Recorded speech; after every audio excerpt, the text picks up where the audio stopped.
नमस्कार, लोकमित्र न्यूजमध्ये आपलं स्वागत आहे. बातमी आहे पाटोदा शहरात वादळी वाऱ्यासह अवकाळी पावसानं अनेक घर उद्ध्वस्त केल्याची. सविस्तर बातमी अशी आहे की काल दिनांक 25 मे सोमवार रोजी दुपारी 3:30 वाजल्यापासून पाटोदा शहरात वादळी वाऱ्यासह अवकाळी पावसानं हजेरी लावली. तुफान वारं, विजांच्या कडकडाट आणि मुसळधार पावसामुळे शहरातील ढोरगल्ली भागात प्रचंड नुकसान झाल्याची माहिती समोर आली आहे.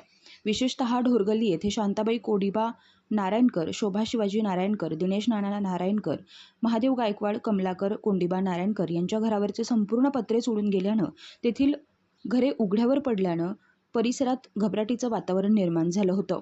यावेळी पाटोदा येथील तलाठी देशमुख यांनी कर्मचाऱ्यांसोबत जाऊन पंचनामा केला आहे.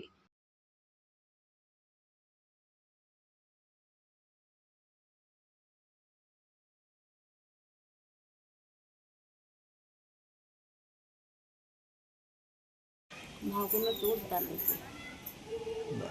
वादळी वारा आलता का? बरं. तुम्ही कुठं बसलेले होते? कशाचं बसले ही तारडत होते. वादळी वाऱ्यासह जोराचा पाऊस आला आणि आमची आजी इथं बसलेली होती घरात. अचानक पत्रे सगळे उडले. ती घरातच होती. पूर्णपणे घाबरली. ते पायाला लागले. हे बघा, ते पायाला लागले.